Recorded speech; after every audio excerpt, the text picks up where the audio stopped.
Lanjutkan pelajaran kita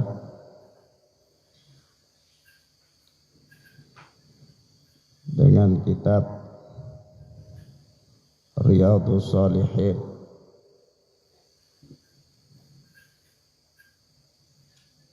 oleh Al-Imam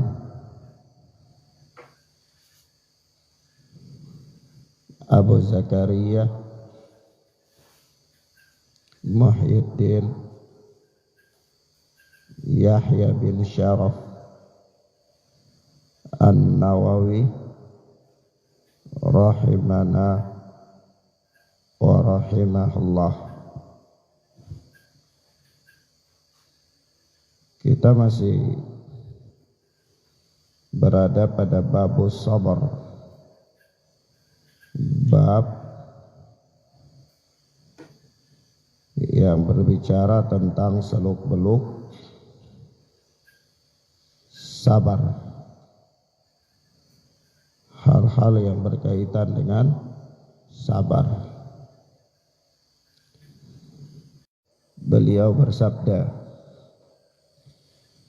ma yusibul muslima min nasabin wala wasabin wala hammin wala hazanin wala ada wala ghammin. Tidaklah ada suatu musibah yang menimpa seorang muslim min nasabin, baik berupa kelelahan, wala wasabin, maupun kesusahan, wala ham, ataupun kegelisahan, wala hazanin wala adha, ataupun kesedihan dan gangguan, wala gham, dan tidak pula kegundahan, rasa gundah, hatta syaukah yushakuha, hingga duri yang menimpanya, illa kaffarallahu biha min khatayahu, kecuali dengan musibah itu Allah subhanahu wa ta'ala menggugurkan dosa-dosanya. Kata Imam Nawawi, muttafaqun alaih, hadis ini hadis yang disepakati kesahihannya oleh Al-Imam Bukhari dan Muslim dalam sahih keduanya.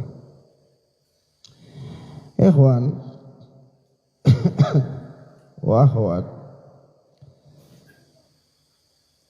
gambaran umum dari hadis yang mulia ini bahwa tidaklah ada suatu perkara yang menimpa seorang muslim, apakah perkara itu berupa kesedihan, kelelahan, kegelisahan, kegundahan, atau gangguan-gangguan,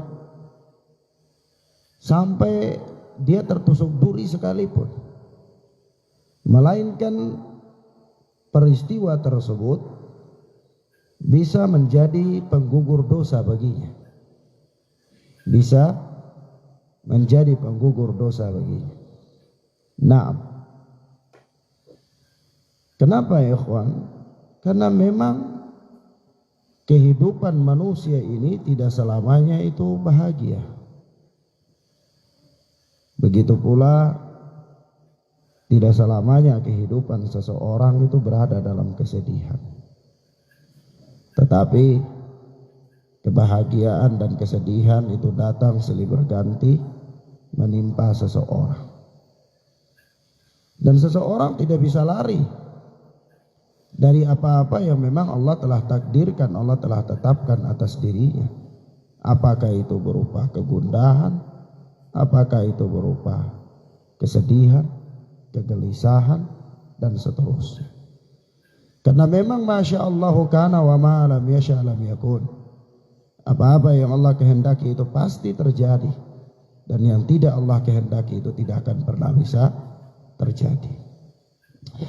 Apa yang Allah tetapkan menimpa seseorang maka tidak akan pernah meleset, dan apa yang Allah Subhanahu wa taala takdirkan tidak akan menimpa orang itu, maka dia pun tidak akan pernah menimpa orang tersebut.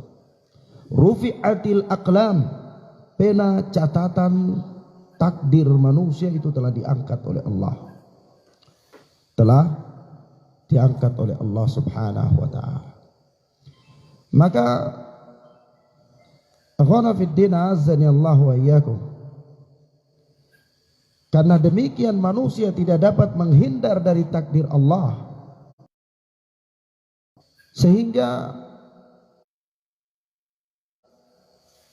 persoalannya itu bukan persoalan dia berusaha untuk tidak bersedih, atau dia berusaha untuk tidak gelisah, atau dia berusaha untuk tidak mendapatkan kegundahan, atau dia berusaha untuk tidak tertusuk duri, atau berusaha untuk tidak tertimpa kepadanya suatu musibah. Bukan itu masalah. Tapi masalah yang oleh Allah, dia tahu bahwa di balik kesedihan itu Allah menyediakan hikmah yang besar. Bahkan dengan itu Allah menggugurkan dosa-dosanya. Apabila dia bersabar atasnya, maka disitulah dia akan menjalaninya dengan lapang dan tenang. Baik urusannya. Begitupun ketika dia bahagia. Maka ketika dia mendapatkan kebahagiaan, dia tidak berlebih-lebihan dalam kebahagiaan tersebut. Dia kembali lagi, yakinkan dalam dirinya, tanamkan dalam alam kesadarannya bahwa kebahagiaan itu tidaklah datang semata-mata karena kekuatannya, tidaklah datang semata-mata karena kerja kerasnya. Kebahagiaan itu tidak datang semata-mata karena kecerdasannya, tetapi itu semua datang dari sisi Allah dengan takdir Allah yang tentu ada hikmah yang besar di dalamnya. Kalau begitu, maka urusannya pun akan baik dalam kebahagiaan itu. Jadi ketika dia bersedih, baik urusannya. Ketika dia bahagia pun baik urusannya. Dan ini perkara yang menakjubkan bagi seorang mukmin. Bagi seorang mukmin. Maka tidak ada ceritanya. Tidak ada ceritanya bagi orang-orang yang beriman, dia larut dalam kesedihannya, itu tidak ada ceritanya. Tidak ada pula ceritanya bagi orang-orang yang beriman, dia larut di dalam kegelisahannya, tidak ada. Dia larut dalam kegelisahannya, dia tenggelam dalam kesedihannya. Ini dia membinasakan dirinya sendiri. Itu bukan ciri orang yang beriman ketika dia dihadapkan dengan takdir Allah yang tidak menyenangkan dirinya, yang tidak menyenangkan diri. Nah, maka kalaulah ada orang yang tertimpa suatu musibah, suatu kesedihan, suatu kegundahan, perasaan gundah gulana, lalu dia berputus asa dari rahmat Allah, dia kecewa, dia kayak orang mau dikatakan hidup tidak hidup, mau dikatakan mati pun tidak mati. Ini tidak ada dalam Islam. Karena Islam menuntun pribadi-pribadi muslim yang bukan demikian. Tetapi pribadi seorang muslim itu adalah pribadi yang menakjubkan di sisi Allah. Apabila dia mendapatkan musibah, maka musibah itu adalah baik baginya. Dan apabila dia mendapatkan kebahagiaan, maka kebahagiaan itu baik baginya. Yani kembali lagi kita katakan bahwa cara bagaimana dia menyikapi takdir Allah. Kalaulah takdir Allah itu sesuai dengan selera hatinya, maka tentu dia bahagia dan ini baik. Tapi kalaulah takdir Allah itu tidak sesuai dengan keinginan hatinya, barangkali dia menginginkan bidadari, sementara dia adalah orang yang tidak layak untuk mendapatkan bidadari barangkali, tidak sejalan dengan keinginan hati, maka ini pun baik bagi dia kalau dia adalah seorang mukmin. Bukan kemudian ini apa ini kehidupan dunia ini, ya. Lalu dia berputus asa daripada rahmat Allah Subhanahu wa taala. Baik. Maka ikhwan fillah azanillahu wa iyyakum, dalam semua hal ingat ya, sampai seseorang tertusuk duri sekalipun. Jadi lihat, musibah dalam pandangan agama itu bukan yang menyerang jasad saja, yang menyerang apa? Yang berupa penyakit yang hissiyah, berupa musibah-musibah yang dapat dideteksi oleh indera, bukan itu. Bukan hanya orang jatuh tangan patah itu musibah. Kemudian orang mata buta itu musibah. Orang injak duri itu musibah. Kemudian kalau dia bersabar atas musibah-musibah ini maka dia mendapatkan pahala. Musibah bukan itu saja. Perasaan sedih dan gundah gulana itu pun musibah. Ya, sampai-sampai kalau orang dia kecewa dalam kehidupannya, itu pun musibah. Nah, bagaimana dia menyikapi rasa kecewanya?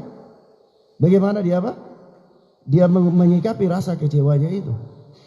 Dan kalaulah rasa kecewanya itu dia mampu menyikapinya dengan apa? Tuntunan agama sebagaimana urusan seorang mukmin adalah baik bagi dia, maka tentu Allah Subhanahu wa taala menyediakan faedah yang besar, yaitu kafarat atas dosa-dosa.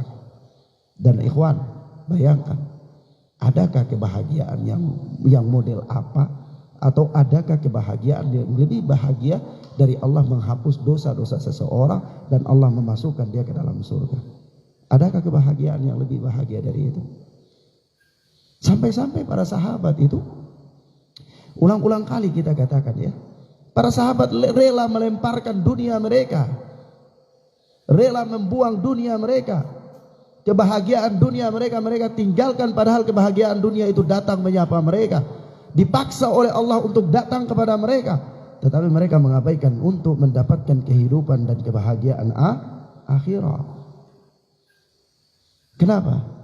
Karena tidak ada puncak kebahagiaan yang lebih bahagia daripada digugurkannya dosa-dosa seseorang dan dimasukkan oleh Allah ke dalam surganya Allah tabaraka wa ta'ala.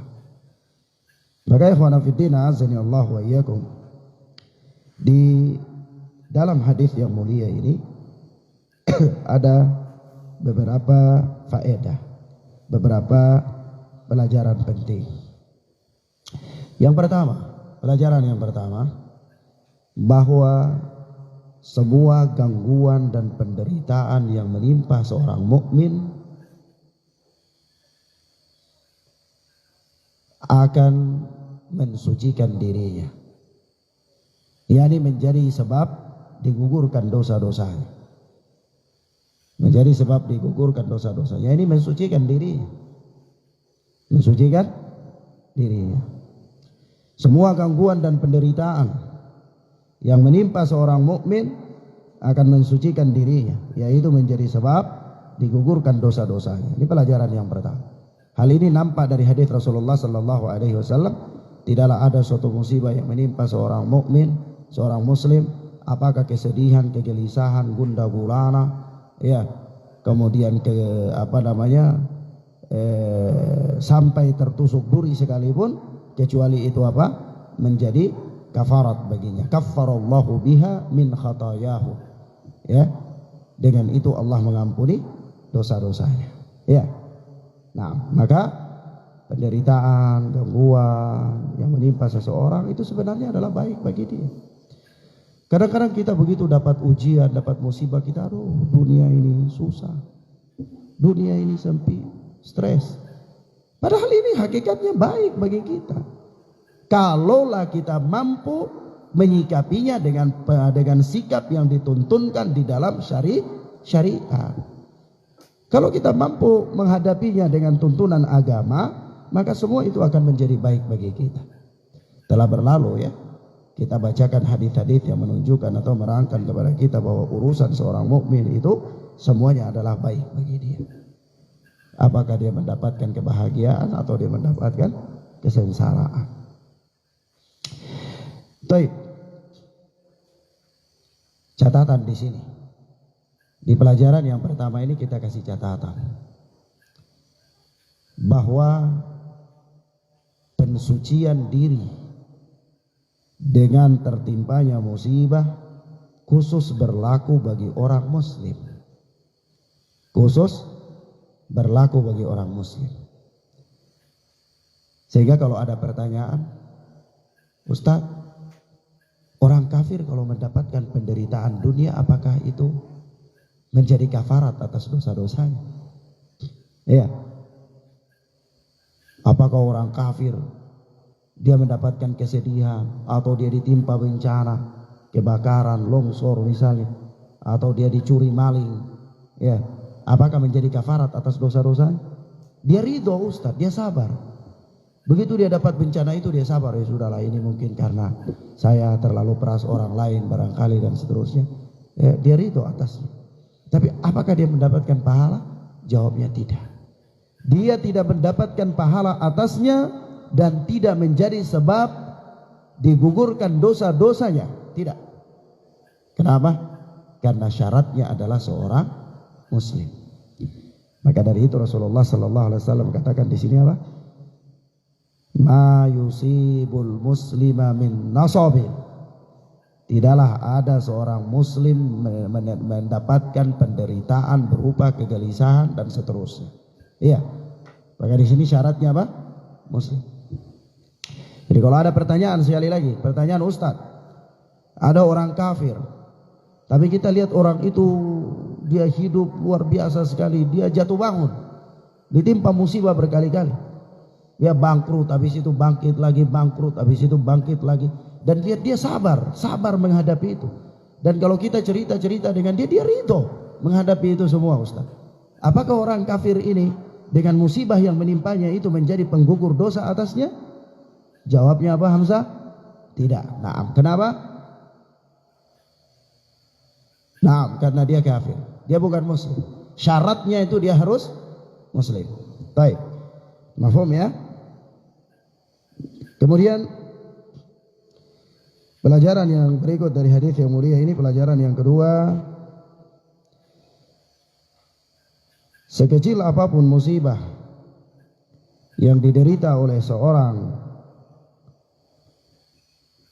sekecil apapun musibah yang diderita oleh seseorang, jika dia bersabar atasnya, maka menjadi kafarat baginya. Menjadi kafarat baginya. Iya, naam. Jika dia bersabar atasnya, maka menjadi kafarat baginya. Di sini kita beri catatan. Di faedah yang kedua, catatan yang pertama, syaratnya bersabar. Syaratnya apa? Bersabar. Jadi kalau ada orang dia tertimpa suatu musibah lalu dia tidak sabar, dia ngamuk, usaha melawan itu takdir Allah itu. Dia berusaha tapi dia tidak bisa lagi melawan karena memang tidak ada orang yang bisa melawan takdir Allah. Lalu begitu dia sudah tidak ada kekuatan, kesanggupan, ya sudah kalau begitu saya sabar saja. Kalau kayak begini apakah jadi kafarat atau tidak? Jadi kafarat atau tidak? Tidak. Tidak. Karena itu bukan dikatakan sabar. Kenapa? Karena Rasulullah katakan as-sabru fi sadmatil ula. Sabar itu ada pada goncangan yang pertama. Sabar itu ada pada hantaman yang pertama. Ada pada apa? Hantaman yang pertama. Bukan begitu ada suatu musibah lalu dia ngamuk, dia tidak terima, dia stres begitu, dia sudah tidak sanggup lagi untuk melawan, ya sudahlah sabar saja. Maka ini bukan sabar. Karena hakikatnya sabar itu ada pada hantaman yang pertama. Paham ya? Jadi kalau sebuah musibah itu mau menjadi penggugur dosa, mau menjadi kafarat, syaratnya dia sabar. Ya. Catatan yang kedua. Sebuah musibah itu akan menjadi pahala apabila dia ihtisaban. yakni dia mengharapkan pahala dengannya. Dia mengharapkan pahala dengannya.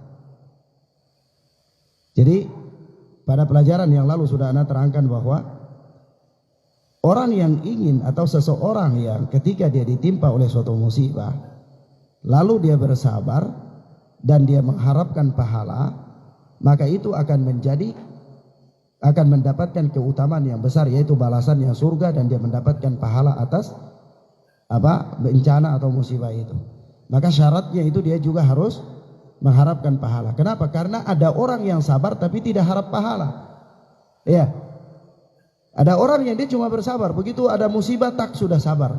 Tapi dia tidak tahu bahwa di sini kalau sekiranya dia mengharapkan pahala, dia bisa dapat pahala banyak. Iya. Paham ya? Maka dari itu, kalau dia sabar jadi kafarat, belum dapat pahala. Kalau ditambah dengan dia mengharapkan pahala, maka ini akan jadi pahala. Begitu. Paham ya? Paham ya? Nah, jadi orang yang sabar itu harus diikuti dengan mengharapkan pahala atas kesabarannya. Mengharapkan pahala atas kesabarannya. Baik. Pelajaran yang keberapa? Agung, pelajaran keberapa? Ketiga. Apa pelajaran yang kedua?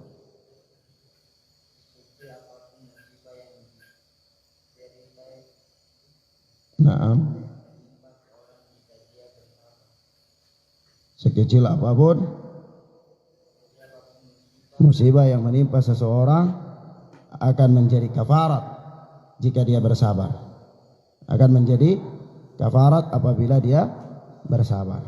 Nah, baik, di situ ada dua catatan. Catatan yang pertama apa, Pak? Syarat yang pertama bersabar. Yang kedua,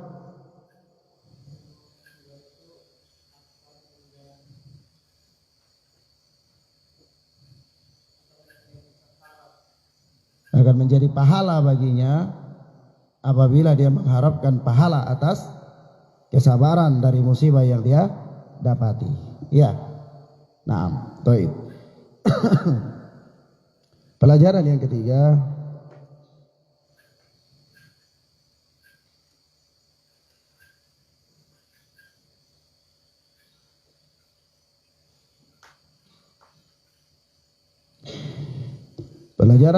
dari hadis yang mulia ini bahwa di antara bentuk kasih sayang Allah Subhanahu wa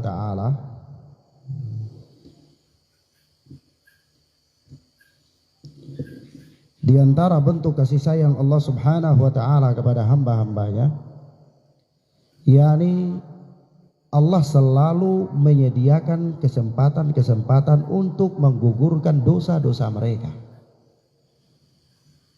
Itu bentuk kasih sayang dari Allah. Yani Allah selalu memberikan kesempatan untuk menggugurkan dosa-dosa hamba-hambanya. Karena kalau hamba itu misalnya menggugurkan dosanya harus dengan dia beramal, itu hamba tidak akan sanggup. Kemaksiatan dan dosa yang dia lakukan dalam kehidupannya itu jauh lebih banyak daripada amalan yang dia lakukan. Apalagi kalau dia tidak berilmu. Nah, kalau dia berilmu barangkali bisa. Karena orang yang berilmu tidurnya dan bangunnya itu bisa jadi pahala bagi dia. Ya, kita sudah sebutkan dalam bab ensiklopedia adab Islam bahwa orang yang berilmu itu semua gerak hidupnya bahkan tarik nafasnya itu bisa menjadi pahala bagi dia. Apabila dengan ilmu. Kalau dia duduk dengan ilmu, kalau dia bangun tidur dengan ilmu, jadi pahala. Begitu orang kaget bangun langsung jalan, oh ini tidak dapat pahala. Tapi kalau begitu dia kaget bangun dan alhamdulillahilladzi ahyana ba'da ma amatana wa ilaihin nusyur, dapat pahala. Ya, dia baca doa bangun tidur. Begitu dia tidur juga kalau cerita langsung tidur tidak dapat pahala. Tapi kalau dia tidur dengan dia niatkan supaya bisa bangun malam, sholat malam dengan baik, lalu dia tidur bismika Allahumma amutu wa ahya, dapat pahala. Maka tidurnya juga dapat pahala. Subhanallah. Rahmat Allah yang luar biasa. Tapi kalau sekiranya dia tidak tahu ilmunya, maka kesempatan dia untuk mendapatkan pahala itu sedikit sekali. Paling dia akan mendapatkannya dengan melakukan ibadah-ibadah. Ya, ibadah-ibadah dalam konteks yakni sholat, puasa, baca Quran, ya, sedekah, ya begitu. Sementara kemaksiatan yang dia lakukan jauh lebih banyak dari itu. Maka kalaulah Allah Subhanahu wa taala tidak memberikan kesempatan untuk menggugurkan dosa-dosa hamba dengan cara ditimpakan kepadanya kesedihan, ditimpakan kepadanya musibah-musibah, maka betapa ruginya dan sengsaranya hamba itu. Dia tidak akan mampu menebus kesalahan dan dosa-dosanya. Tetapi Allah Tabaraka wa Ta'ala sangat sayang kepada hambanya. Allah sangat sayang kepada makhluknya. Bahkan Allah Subhanahu wa Ta'ala mengatakan dalam hadis qudsi, "Inna rahmati qad ghalabat ghadabi." Sesungguhnya rahmatku telah mengalahkan murkaku, kata Allah. Rahmatku telah apa? Mengalahkan murkaku. Jadi Allah itu sayang dengan hamba. Maka kita katakan di faedah ini bahwa di antara bentuk kasih sayang Allah Tabaraka wa Ta'ala terhadap hamba-hambanya, Allah selalu menyediakan kesempatan bagi hamba-hambanya untuk menggugurkan dosa-dosa mereka. Ya. Untuk apa? Menggugurkan dosa-dosa mereka. Dan salah satu cara untuk Allah menggugurkan dosa-dosa hamba adalah apa? Allah memberikan dia musibah. Ya. Allah memberikan dia musibah. Cara Allah untuk menggugurkan dosa-dosa seorang hamba. Catatan di sini, di pelajaran ini ada catatan bahwa dosa-dosa yang digugurkan oleh Allah dengan musibah atau dengan sebab kesabaran seseorang atas sebuah musibah, dosa-dosa yang digugurkan oleh Allah atas kesabaran seseorang terhadap musibah yang menimpanya adalah dosa-dosa kecil. Dosa-dosa kecil.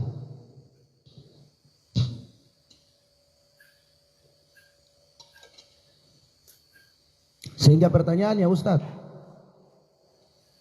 apakah dosa-dosa besar bisa dihapus oleh Allah, digugurkan oleh Allah dengan seseorang bersabar atas tertusuk duri?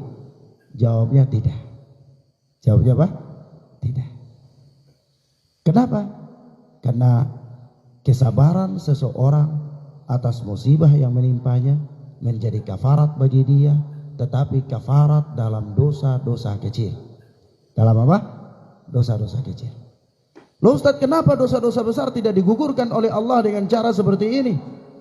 Kita katakan bahwa Allah Subhanahu wa Ta'ala menyediakan cara yang lain untuk menggugurkan dosa-dosa besar, yaitu apa?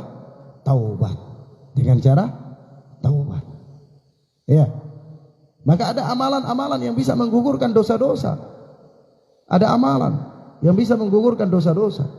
Salat, puasa, zakat, berjalan dari rumah ke masjid, berwudu, senyum dengan orang lain, memberikan salam dan seterusnya, bisa menggugurkan dosa-dosa, bisa menjadi kafarat. Atau bahkan orang yang sabar atas kesedihannya bisa menjadi kafarat. Tetapi ini semua adalah kafarat atas dosa-dosa kecil. Kafarat atas apa? Dosa-dosa kecil. Kenapa? Karena Allah Subhanahu wa Ta'ala tidak akan menggugurkan dosa-dosa besar kecuali dengan taubat. Kecuali dengan taubat. Ya. Paham ya? Nah. Maka dari itu Allah Subhanahu wa Ta'ala menyediakan cara yang lain bagi hamba untuk menebus dosa-dosa besar, yaitu dengan bertaubat. Jadi kalau orang dia minum khamar, apakah dengan baca Quran bisa terhapus? Tidak, karena ini dosa besar. Ya, orang dia syirik, apakah dengan sedekah bisa terhapus? Tidak, karena ini dosa besar. Lalu dengan apa? Dengan taubatun nasuhah, dengan taubat yang sungguh-sungguh. Ya, dengan taubat yang sungguh-sungguh. Ada berapa syarat taubat? Ada 3 syarat taubat. Apabila kemaksiatan itu berkaitan antara seorang hamba dengan Allah saja, ya, maka syaratnya ada 3 dan telah berlalu penjelasannya di bab yang kedua daripada kitab Riyadhus Shalihin dan tidak kita ulang lagi. Baik. Selanjutnya berkata Al-Imam An-Nawawi rahimana wa rahimahullah, wa an Ibnu Mas'ud radhiyallahu anhu qala, dan dari Ibnu Mas'ud yang Allah telah meridhoinya, dia berkata, Ibnu Mas'ud ini apa? Sahabat Ansar apa sahabat Muhajir? Orang Makkah apa orang Madinah? Orang Ibnu Mas'ud orang Makkah. Nah, Taib. Dia ini muhajir. Ibnu Mas'ud orang yang keberapa masuk Islam? Apakah beliau termasuk as-sabiqun al-awwalun? Termasuk. Ibnu Mas'ud termasuk apa? As-sabiqun al-awwalun, orang-orang yang pertama dan awal masuk Islam. Keislaman Ibnu Mas'ud dan keislaman Umar bin Khattab, siapa yang lebih duluan? Ibnu Mas'ud. Ibnu Mas'ud yang lebih duluan Islam daripada Umar bin Khattab. Ya. Ibnu Mas'ud sahabat yang mulia yang sudah kita sebutkan biografi singkatnya pada beberapa pertemuan yang lalu. Sudah ada ceritakan. Ya. Baik. Ibnu Mas'ud radhiyallahu taala anhu dia berkata, "Dakhaltu 'ala Nabi sallallahu alaihi wasallam wa huwa yu'aq." Suatu ketika aku pernah masuk menemui Nabi sallallahu alaihi wasallam dan beliau ketika itu sedang yu'aq. Yu'aq itu disebutkan oleh Imam Nawawi di sini apa? Maknanya adalah al-humma, yaitu panas, sakit panas, demam. Ya.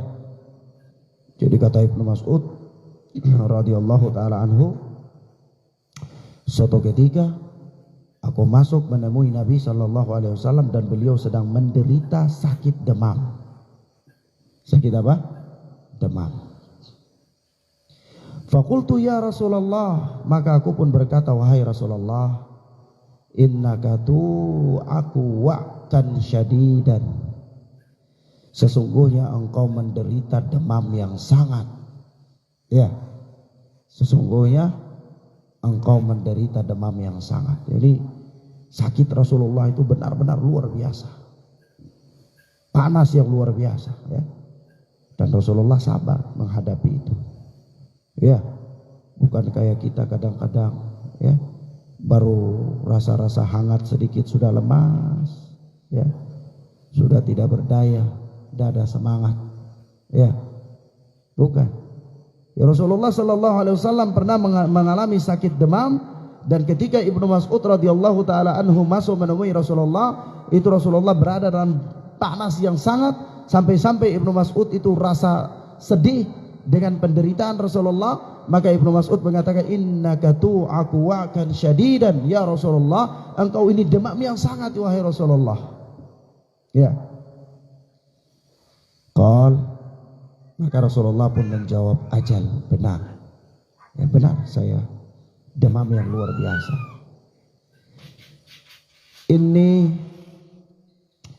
aku kama aku rajulani minkum. Sesungguhnya aku menderita demam yang berat sebagaimana demamnya dua orang laki-laki dari kalian. Yani sakitnya Rasulullah itu sebanding dengan sakitnya dua orang. Artinya lebih berat, ya, lebih berat. Jadi para nabi itu ujiannya berat, ya. Para nabi ujiannya lebih berat, karena memang manusia yang penderitaannya paling berat adalah para nabi. Adalah apa? Para nabi. Kemudian orang yang semisal dengan mereka. Kemudian yang semisal dengan mereka. Jadi oleh sebab itu para ulama mengatakan orang yang penderitaan yang paling berat itu para nabi, kemudian para ulama, ya, kemudian orang-orang yang berada di bawah para ulama. Itu penderitaan yang paling berat. Kenapa? Karena itulah cara Allah untuk membersihkan mereka dari dosa-dosa mereka, sehingga mereka wafat dalam keadaan tidak lagi mempunyai dosa. Ya. Nah, maka kata Rasulullah sallallahu alaihi wasallam, ajal inni aku kama aku rajulani minkum. Benar aku demam, dan sesungguhnya demamku ini sebagaimana demamnya dua orang di antara kalian. Qultu dzalika anna laka ajrain. Maka Ibnu Mas'ud pun berkata, aku katakan dzalika anna laka ajrain. Kalau begitu apakah engkau mendapatkan dua pahala wahai Rasulullah? Ya, subhanallah, sahabat-sahabat ini pikirannya tuh pahala surga itu saja. Ya, kalau kita nih kadang-kadang pikir banyak. Kadang-kadang pikir ini hari ini mau makan sayur apa, Kalau sudah 3 hari makan sarimi, pikir besok nih sarimi laika atau apa, ya. Dan kita pikir ini urusan dunia saja. Sahabat ini pikirnya itu pahala surga, pahala surga. Dunia ini tidak ada apa-apanya bagi mereka. Iya, tidak ada apa-apanya. Mau sarimi, kau mau kurma, kau mau kacang panjang, kau mau paku-paku, itu tidak ada masalah. Yang penting bisa menuju jalan surga. Ya, itulah para sahabat ridwanullahi alaihim ajma'in. Maka Ibnu Mas'ud berkata, "Dalika annalaka ajrain." Kalau begitu apakah engkau dapat 2 pahala, Rasulullah? Qal, ajal. Kata Rasulullah, iya. Iya. Dalika kadzalik, demikianlah. Yang didapat 2 pahala. Ma min muslimin yusibuhu ada. Kata Nabi, tidaklah seorang muslim yang tertimpa olehnya suatu gangguan, syaukatun fama fauqaha, seperti tertusuk duri atau yang lebih dari itu, illa kaffarallahu biha sayyi'atih, kecuali dengan sebab musibah yang menimpanya itu Allah menggugurkan dosa-dosanya. Wa huttat anhu dunubuhu kama tahuttu syajaratu waraqaha, dan gugur darinya dosa-dosanya sebagaimana daun yang gugur dari pohonnya, atau sebagaimana pohon yang menggugurkan daunnya. Masya Allah ya. Jadi orang dengan adanya musibah itu dosa gugur sebagaimana daun yang gugur dari pohon. Ya, subhanallah. Kata Imam Nawawi rahimahullah, muttafaqun alaih. Hadis ini hadis muttafaqun alaih. Hadis yang dikeluarkan oleh Al-Imam Bukhari dan Muslim dalam sahih keduanya. Maka ikhwan, azani Allah wa iyyakum, di sini ada beberapa faedah. Faedah yang pertama, Nabi Muhammad sallallahu alaihi wasallam adalah manusia biasa. Berlaku kepadanya sifat-sifat manusia.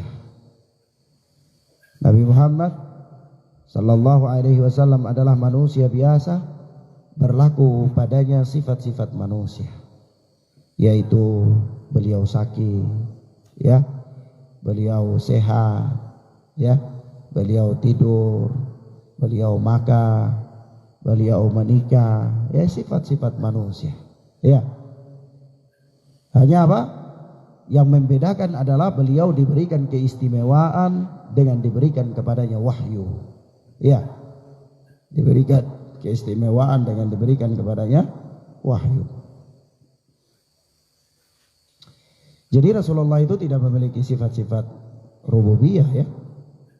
Rasulullah tidak kuasa untuk menurunkan air hujan, atau tidak kuasa untuk menolak bala, atau mendatangkan rizki. Tidak kuasa atas itu, karena itu adalah hak-hak rububiyah yang merupakan hak mutlak Allah subhanahu wa ta'ala. Ya. Nah, dan di sini ikhwan, kalaulah sekiranya Rasulullah itu tahu perkara gaib, atau beliau memiliki hak rububiyah, maka beliau tentunya tidak sakit. Tidak apa? Tidak sakit. Begitu mau datang penyakit, beliau penyakit jangan datang ke sini, jangan di sana. Ya. Atau begitu beliau, kalau beliau tahu perkara gaib, beliau tahu di situ ada musibah, beliau tidak datang, beliau pindah ke tempat lain. Ya. Tetapi apa?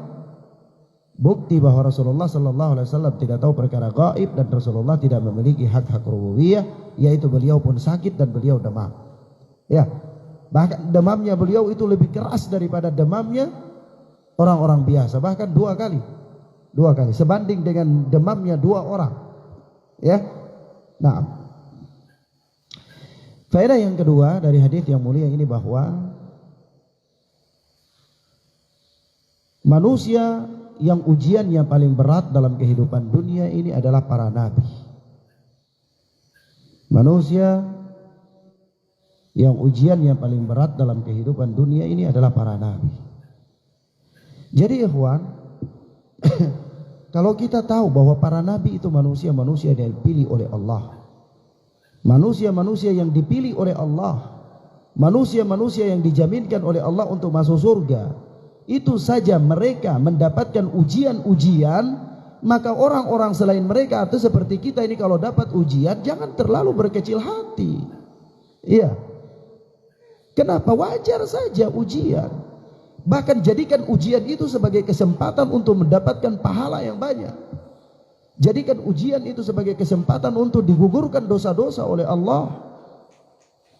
Kenapa? Karena para nabi saja dapat ujian. Ya, para nabi saja sakit. Lalu kita manusia biasa, kita orang yang tidak tahu dosa-dosa kita ini seperti apa. Kita tidak tahu amalan-amalan yang kita lakukan ini telah memenuhi standar atau tidak. Ya, bagaimana giatnya kita dalam beramal. Jangan sampai ada riya, ada sum'ah, dan seterusnya sehingga membuat amalan-amalan kita itu tidak diterima oleh Allah. Ya, maka kalaulah kita mendapatkan musibah itu wajar saja. Hadapi dia dengan tenang. Ya, jangan kemudian berpikir, ya saya tidak ada orang yang lebih menderita di dunia ini lebih daripada saya. Ini kan kasihan. Ya. Lah Nabi saja mendapatkan ujian-ujian, apalagi Anda.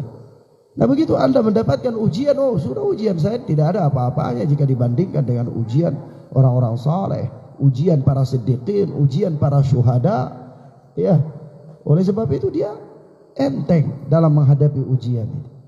Ya. Nah, tidak berlarut-larut dalam apa kesedihannya, tidak tenggelam dalam kepayahannya. Tidak. Kenapa? Karena dia tahu bahwa ujian yang dihadapi itu jauh di bawah daripada ujian yang diberikan oleh Allah kepada para nabi dan para rasul. Yang mereka itu orang-orang yang dijamin oleh Allah masuk surga. Iya. Dijamin oleh Allah masuk surga. Kemudian yang berikut, faedah yang berikut dari hadis yang mulia ini adalah anjuran dan motivasi agar senantiasa seseorang bersabar dan mengharapkan pahala atas ujian yang menimpa. Hadis-hadis ini motivasi supaya orang itu begitu ada ujian dia tahu oh ini ada pahala besar. Begitu ada ujian dia tahu oh ini menggugurkan dosa-dosa. Begitu ada ujian dia tahu ini kesempatan untuk dia naikkan kualitas imannya, kesempatan untuk dia mendekatkan dirinya kepada Allah Subhanahu wa ta'ala. Begitu. Ya. Nah.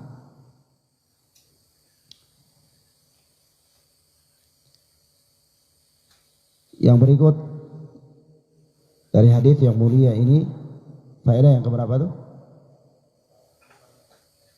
Sekarang ini keempat atau sekarang keempat, tadi ketiga.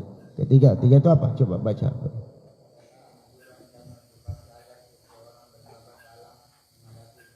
Nah, baik. Barakallahu fiik. Faedah yang berikutnya dari hadis yang mulia ini bahwa dosa-dosa dapat digugurkan dengan kesabaran atas musibah yang menimpa seseorang.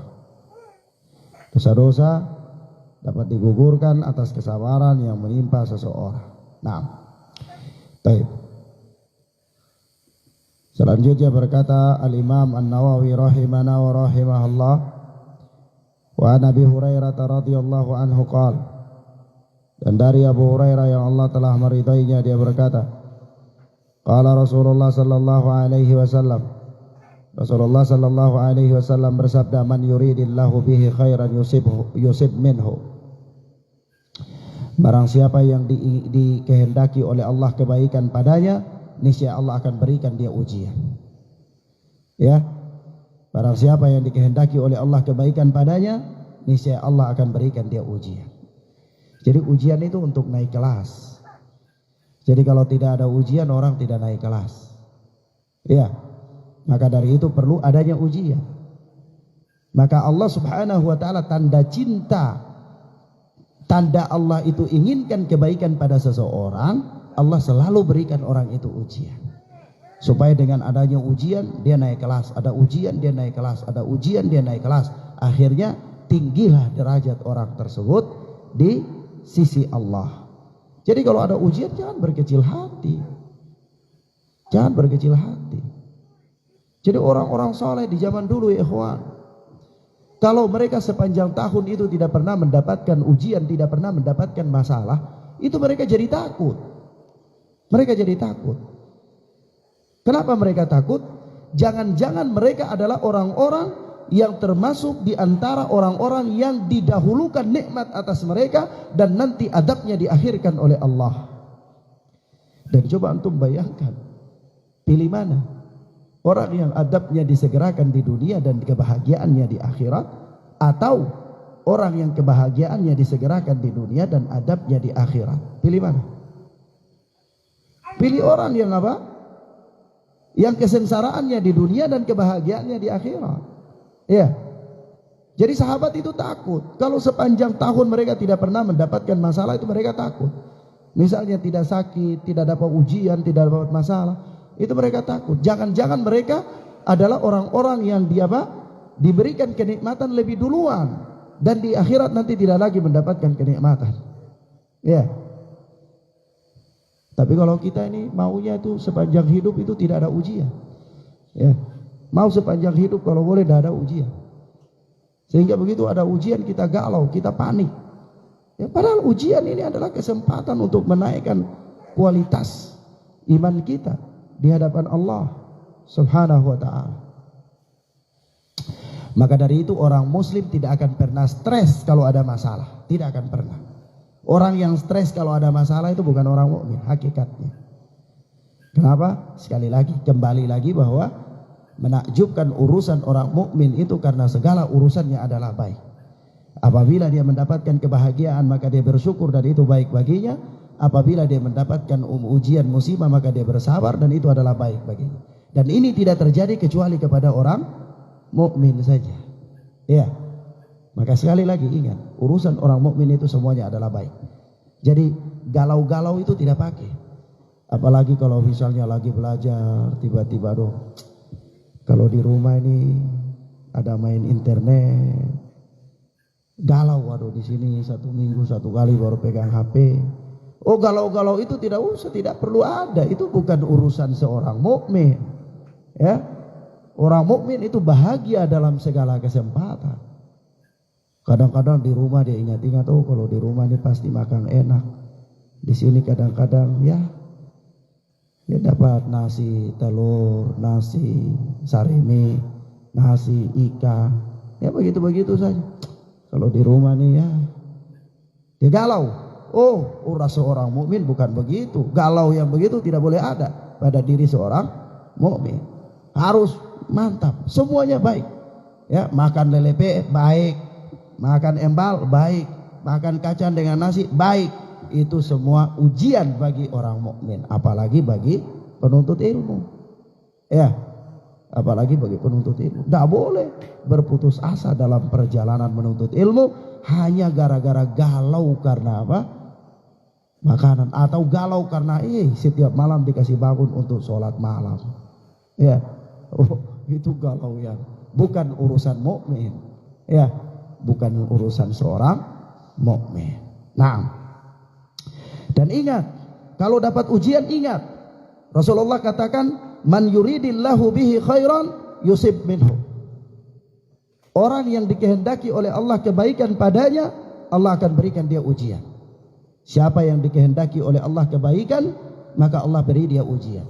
Jadi begitu dapat ujian ingat bahwa oh ini Allah menginginkan kebaikan padaku. Iya. Begitu dapat ujian, oh ini Allah menginginkan kebaikan padaku. Begitu saja. Sehingga dia farhan, dia bahagia, dia santai dalam apa? Menghadapi ujian-ujian kehidupan. Nah, kenapa ikhwan? Karena para ulama mengatakan kepada kita, tidaklah ujian itu semakin berat, melainkan dia akan berakhir. Sebagaimana tidaklah malam itu semakin gelap, melainkan akan timbul terang. Coba antum lihat itu malam gelap, fajar. Iya. Begitu semakin gelap tiba-tiba terang fajar. Begitu. Tidaklah ujian itu semakin gelap, semakin berat, melainkan akan ada muncul kemudahan. Inna ma'al usri yusra. Bersama dengan kesusahan itu ada kemudahan. Ya. Nah, Taib, demikian ikhwan fillah azani Allah wa iyyakum, ini beberapa hal yang bisa kita sampaikan pada kesempatan yang mubarakah ini. Mudah-mudahan bermanfaat bagi kita insyaallah taala. Dan bab-bab yang termasuk hadisnya paling banyak itu bab sabar. Ya, di dalam kitab Riyadhus Shalihin ini bab yang hadisnya banyak itu termasuk bab sabar. Ya, jadi memang sabar ini banyak bahasannya. Sabar ini gampang-gampang susah. Gampang-gampang apa? Gampang-gampang susah. Nah, wallahu a'lam bis-shawab. Hadanallahu wa iyyakum wa barakallahu fikum. Subhanakallahumma bihamdika asyhadu an la ilaha illa anta astaghfiruka wa atubu ilaik. Wassalamualaikum warahmatullahi wabarakatuh.